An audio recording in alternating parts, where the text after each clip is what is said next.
경기도 화성시의 한 마을. 지난 15일 이곳에선 거대한 흙더미가 인근 주택과 공장을 덮쳤습니다.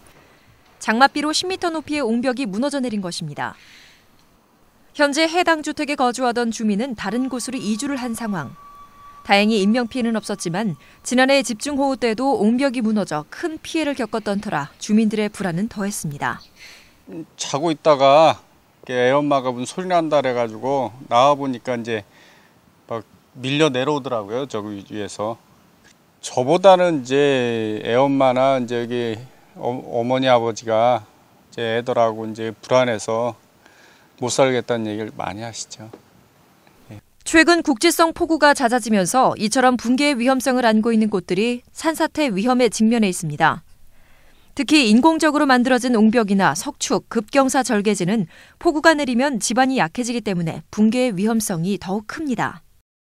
서울시에서는 지난 7월 5일 도심 속 붕괴 사고 예방을 위해 산사태 위험 지역 330곳을 발표했습니다. 안전 등급이 낮아 보수가 시급한 지역부터 산사태 예방 사업을 벌이고 있는데요. 현재 공정률은 약 88%.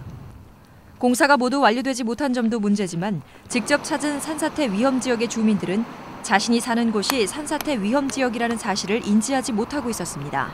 물론 내가 한 23년 정도 문방구했는데 그런 거 뭐 들어보지 못했네요.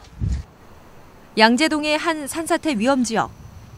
이곳은 서울시가 지정한 산사태 위험 등급 최하위 지역으로 현재 사방댐 설치와 배수로 공사가 진행 중이었는데요. 이 사방댐 바로 뒤쪽에 이쪽에 사실은 침식을 방지하기 위한 그 토사가 흘러내리지 않도록 이런 배수로라든가 이런 공사들을 해야 되는데 이런 부분이 이제 마무리가 덜 됐고요. 이쪽에 공사를 위해서 진입로를 만들어 놓은 것 같은데 이 진입로 같은 데도 비가 많이 오면 여기도 침식돼서 이렇게 원류가 돼가지고 이쪽으로 다 붕괴가 될 수가 있습니다. 그래서 이쪽도 사실은 가배수를 낸다든가 이렇게 해서 배수에 관련된 부분들을 조치를 취해줘야 됩니다. 인근 지역에서도 산사태 예방 공사가 한창입니다. 이처럼 위험 요소를 안고 있는 지역들이 제대로 관리되지 않고 있는 이유를 전문가들은 전담 부서가 없는 것이 가장 큰 문제라고 지적하고 있습니다.